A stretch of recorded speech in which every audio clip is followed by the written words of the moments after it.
Olá, meu amigo, minha amiga, meu irmão, minha irmã, todos bem? Vamos lá. Vamos dar continuidade então a esta série de vídeos. Se eu não me engano, deve ser o penúltimo vídeo, né, desta série de estudo bíblico adventista, onde um amigo meu, um irmão meu, adventista do sétimo dia, pediu que eu postasse vídeos aqui desta série de estudo bíblico adventista, que é dado ao candidato quando ele se propõe ir ao batismo, fazer parte da denominação adventista, para saber a minha visão sobre esta gama de informações que o adventismo passa a este candidato. Lembrando que não é para tirar a fé, a sua fé, do estudo bíblico adventista, não é para tirar a fé do seu pastor, do seu ancião, do seu diácono, professor da escola sabatina, instrutor bíblico. Não é. Ellen White, dízimo, não é para tirar a fé mesmo. É simplesmente uma outra maneira de você enxergar, talvez, informações que não vão dar para você. Tá certo? Nós paramos no vídeo passado nós finalizamos sobre o dízimo, né, que a Igreja Adventista carinhosamente chama como mordomia, né? E agora nós vamos ver alguns temas neste vídeo aqui, que são temas que não tem muito o que questionar, tem algumas coisas a ser aparadas, tal, mas no seu contexto não estão todo errado, tá? Comportamento cristão. Diz assim naquele preâmbulo, né, antes que a pessoa já entre nas passagens bíblicas, é feito esse discurso para a pessoa ser inserido, né, sobre como a pessoa deve se comportar a partir do momento que ela se dedica a ser um cristão, tá certo? Diz assim: nós somos chamados a ser pessoas devotas que pensam, sentem e agem em harmonia com os princípios do céu. Para o Espírito recriar em nós o caráter do nosso Senhor, nós devemos envolver-nos apenas nas coisas que produzirão pureza, saúde e alegria cristã nas nossas vidas. Isso significa que o nosso divertimento e entretenimento devem ir ao encontro dos elevados padrões de beleza e gosto cristãos. Bom, cristão de Cristo e não cristão denominacional. Não podemos esquecer isso, tá? Padrão cristão. Cristão de Cristo, não cristão da Igreja Adventista do Sétimo Dia, ou cristão da Congregação Cristã do Brasil, ou cristão dos Testemunhas de Jeová, dos congregacionalistas, e assim por diante, dos luteranos, dos batistas, tá certo? Padrões cristãos de Cristo, não da denominação que você faz parte, tá certo? Apesar que nós devemos abrir aqui um parênteses. Toda denominação é como se fosse um clube. Você vai lá, vamos lá, você vai fazer parte agora de um clube onde tem piscina, salão de jogos, enfim, um clube. Quando você vai fazer a sua carteirinha, tirar foto, assinar o contrato, ali tem as regras. Concorda? Certo. E você tem que cumprir a regra, porque senão você vai estar quebrando as normas do clube onde você faz parte. Denominação religiosa cristã é a mesma coisa. Eles têm as suas regras próprias. E quando você quebra essas regras, você vai ser questionado, tá certo? Mas aqui eu quero deixar claro que esse padrão de comportamento que diz aqui nesse preâmbulo de abertura do estudo bíblico adventista, comportamento cristão de Cristo e não da denominação, tá? Deixar muito bem claro, porque é assim que a Bíblia nos ensina. Continuando, diz assim: apesar de reconhecermos as diferenças culturais, a nossa maneira de vestir deve ser simples, modesta, limpa, própria daqueles cuja beleza não consiste no adorno exterior, mas no adorno imperecível de um espírito manso e tranquilo. Significa também que, uma vez que o nosso corpo é o templo do Espírito Santo, devemos cuidar dele de uma forma inteligente. Vamos lá. Mas o templo Não é aquela igreja de alvenaria que nós vimos há alguns vídeos atrás. Agora está dizendo que nós, aqui ó, que nós somos o templo. Precisamos perguntar, tem uma contradição aí? Claro que tem, porque dependendo da conveniência, a gente vai manipulando o que está escrito na Bíblia da maneira que a gente quer. Reveja aí o que eu disse sobre isso, que está afirmando que nós agora somos o templo do Espírito Santo. Mas até então, né, a afirmação é que o templo é a igreja de alvenaria, certo? Continuando.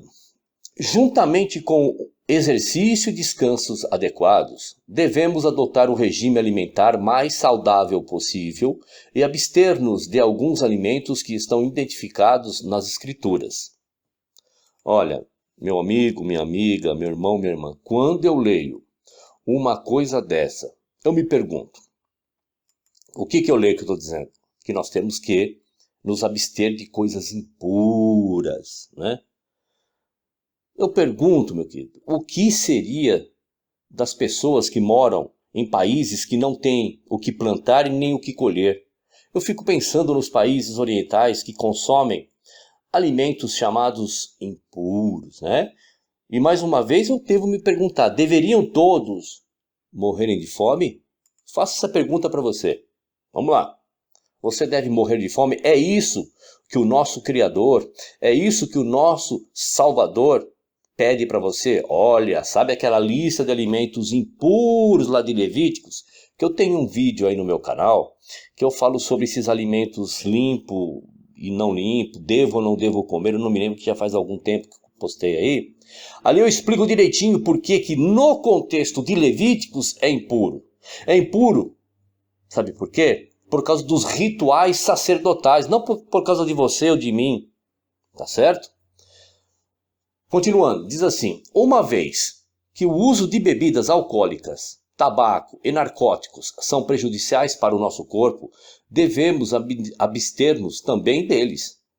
Pelo contrário, devemos envolver-nos em tudo o que proporciona ao nosso corpo a disciplina de Cristo, que deseja o melhor para a nossa saúde, a nossa satisfação e o nosso bem. Olha, nesse preâmbulo, né, nessa informação introdutória que é dada no estudo bíblico sobre o comportamento cristão, a não ser, né, uma reparação aqui, outra ali, né, no conceito, do resto está tudo ok. Não há muito o que dizer, a gente não vai nem entrar nos textos bíblicos, para não ficar uma coisa tão óbvia, né? Eu entro no contexto do estudo bíblico, das passagens bíblicas, quando eu vejo uma gritante contradição naquilo que realmente está escrito e aquilo que está querendo propor nesse preâmbulo, nesse estudo bíblico. Vamos lá. Casamento e família. Diz assim naquele preâmbulo. O casamento foi divinamente instituído no Éden e foi confirmado por Jesus para ser uma união vitalícia entre um homem e uma mulher num companheirismo acompanhado de amor. Sim, claro, em amoroso companheirismo. Ok? Não pode esquecer disso. Deveria ser vitalício desde que tivesse esse trato amoroso, nessa troca de gentileza e de amor. Se fosse feito um para com o outro, aí deveria ser realmente de uma maneira vitalícia. Pois fico imaginando uma mulher que apanha do marido todos os dias, ou que ela se submeta sexualmente a esse marido bêbado, mesmo sendo seu marido, não havendo adultério, vivendo de uma maneira o quê? Vitalícia. Você, mulher, você mesmo, mulher, que está assistindo este vídeo. Segundo o estudo bíblico adventista do sétimo dia, ele não está abrindo esse preâmbulo que eu abri agora, tá? Esses detalhes. Ele está dizendo para você o seguinte, você deve ficar com o teu marido até o fim. Não importa se você está apanhando, se você não está apanhando, se você está se submetendo, sendo violada, sendo oprimida. Um casamento é uma coisa vitalícia. Mas aí eu fico perguntando para você, mulher. Se você estivesse passando uma situação dessa, é para continuar casada sofrendo? É isso que o Criador e o nosso Salvador ensinou para nós sofrermos com o nosso cônjuge? Continuando. Para o cristão, o compromisso do casamento é assumido com Deus e com o cônjuge, e deveria ser assumido apenas entre parceiros que partilham a mesma fé. Olha, vamos parar aqui um pouquinho, vamos raciocinar aqui. Então, a Igreja Adventista do Sétimo Dia diz que seria bom que você se casasse com a pessoa que fosse adventista também. Bom, coitado ou coitada daquele ou daquela que acabar se apaixonando ou amando alguém que não seja adventista. O que deve ser feito? Vamos lá. Você que é adventista, agora você se apaixonou por uma pessoa que não é adventista. E olha que eu não estou dizendo que nem que seja ateu, que tenha outra religião. Segundo o que está escrito aqui, não.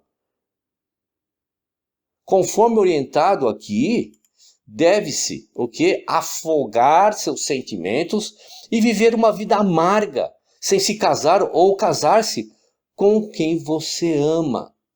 Porque você tem que se casar com quem? Com quem que você tem que se unir? De uma maneira marital, com pessoas da mesma fé. Continuando, diz assim: amor, honra, respeito e responsabilidade recíprocos são a trama desse relacionamento que refletem o amor, santidade, proximidade e permanência da relação entre Cristo e a sua igreja. Lembrando que a sua igreja aqui, não é a denominação adventista do sétimo dia. Não é, você já sabe disso. Igreja aqui deve-se entender pessoas e não denominação. Tá certo? Continuando então nesse preâmbulo do estudo bíblico adventista, diz assim: em relação ao divórcio, Jesus ensinou que a pessoa que se divorcia do seu cônjuge, exceto em caso de fornicação, e casa com outro, comete adultério. Eu também tenho um vídeo lá no meu canal que fala um pouquinho sobre isso, tá? Eu não me aprofundei muito, mas fala alguma coisa, que o contexto de adultério aqui não é o contexto de adultério que nós temos aqui no Ocidente. Primeira coisa. Segunda coisa, este mandamento de Moisés foi para Israel, nunca foi para nós. E com isso você vai me dizer assim: William, então você está dizendo que a gente pode fazer o que quer? É claro que não. Eu estou falando que eles estão trazendo à tona uma orientação de Moisés que foi feita ao povo de Moisés dentro de um conceito do Oriente Médio e para Israel. Olha, seria bom eu repetir o que eu disse anteriormente. Vamos lá. Coitado ou coitada daquele ou daquela que acabar amando alguém que não seja adventista. O que deve ser feito?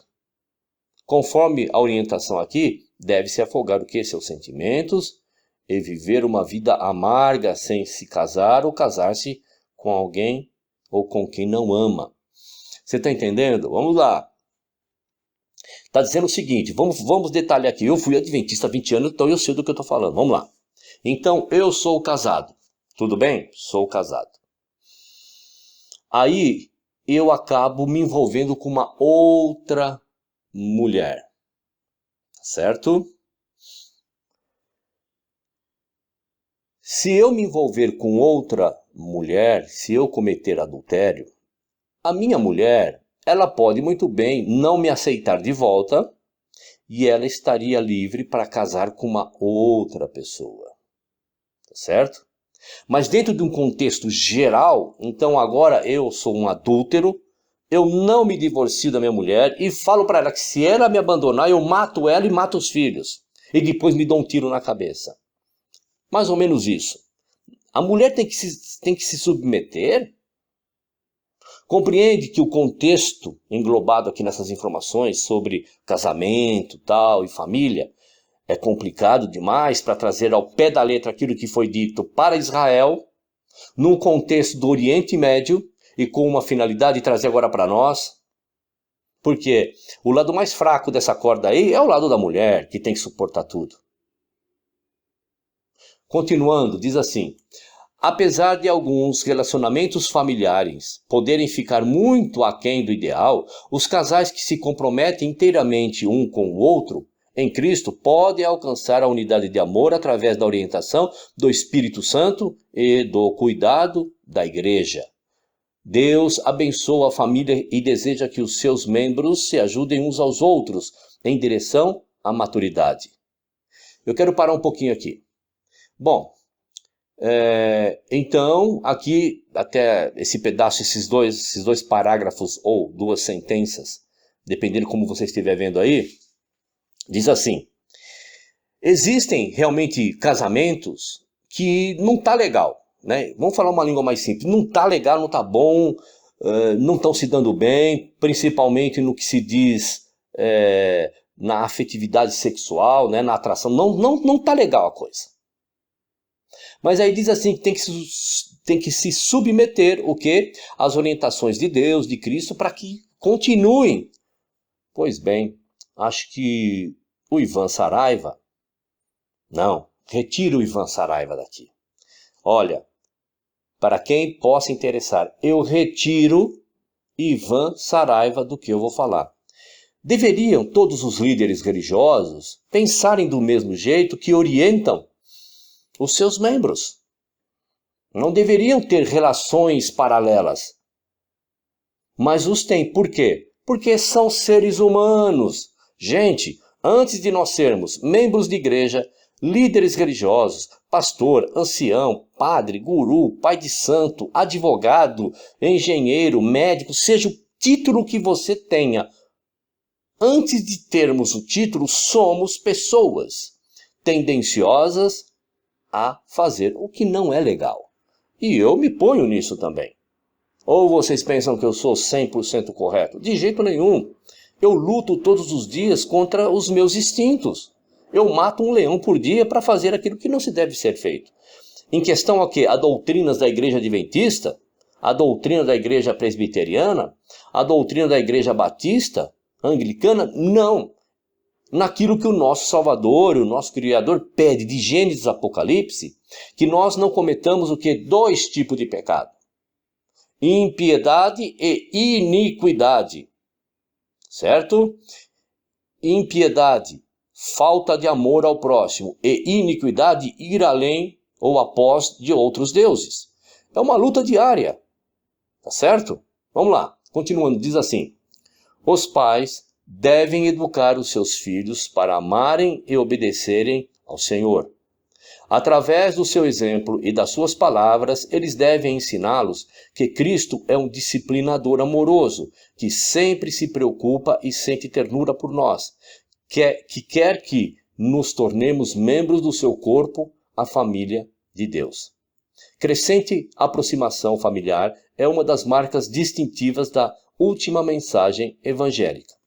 Não vou entrar aqui no mérito das passagens desse estudo, porque do resto está tudo certo.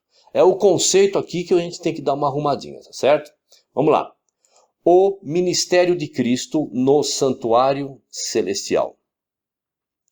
Existe um santuário no céu, o verdadeiro santuário que o Senhor fez e não o homem.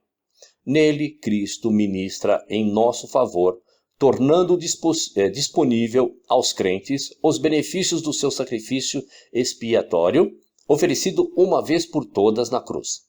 Ele foi investido como nosso sumo sacerdote e começou o seu ministério intercessório na altura da sua ascensão.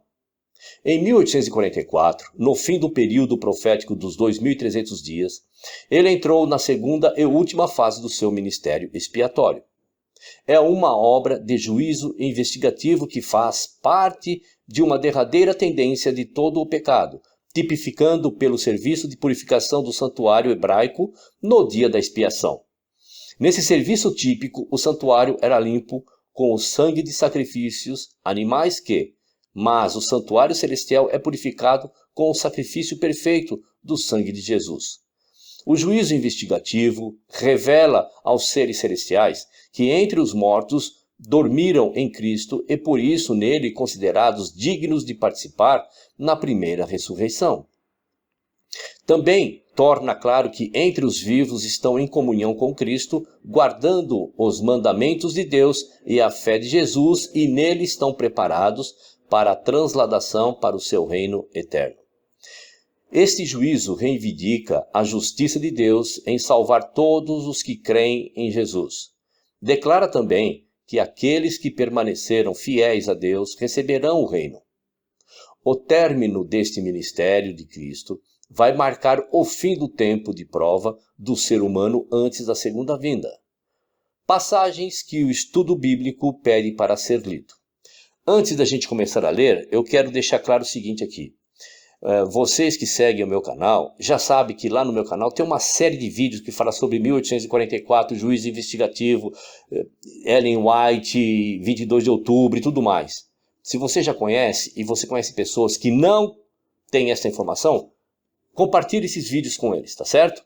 Vamos lá, a passagem que eles pedem para ler, Hebreus capítulo 1, verso 13, diz assim: o qual, sendo o resplendor da sua glória e a expressa imagem da sua pessoa, e sustentando todas as coisas pela palavra do seu poder, havendo feito por si mesmo a purificação dos nossos pecados, assentou-se à destra da majestade nas alturas. Veja, o verbo, na ocasião em que Cristo, o verso já diz o seguinte, que o nosso Salvador já estava assentado à destra do Pai. O próprio verso quebra a ideia que só foi em 1844. Vamos lá, outra passagem do estudo bíblico.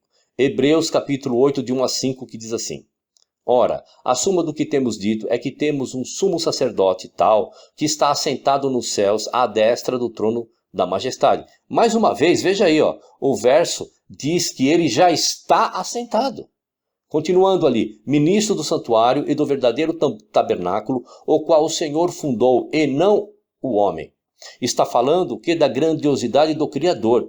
Bom, e por aí vai. Continua você lendo aí para não ficar muito extenso o estudo bíblico. Hebreus capítulo 9, de 11 a 28. Gigantesco, né? Vamos lá. Que pede para ler, eu não vou ler, você vai ler aí. Provavelmente é para encher você de informação, para dar uma conotação do que? De verdade. Daniel capítulo 7, mais uma gama gigantesca de versos para você ler, para quem sabe dar essa conotação de verdade, né? Daniel capítulo 7, de 9 a 27. Nós não vamos ler, leia você e você veja que realmente alguma coisa está errada aí. Vamos lá. A segunda vinda de Cristo, morte e ressurreição, o milênio e o fim do pecado, a nova terra, crescimento em Cristo. Temas do nosso último vídeo, certo? O próximo vídeo será o último desta série de vídeos sobre estudo bíblico adventista, tá certo? Então, por favor, como eu sempre peço, dá um pulo lá no nosso canal, dê um like, certo? Se inscreva e acione o sininho, que é muito importante para nós, tá bom? Um abraço e até o próximo vídeo.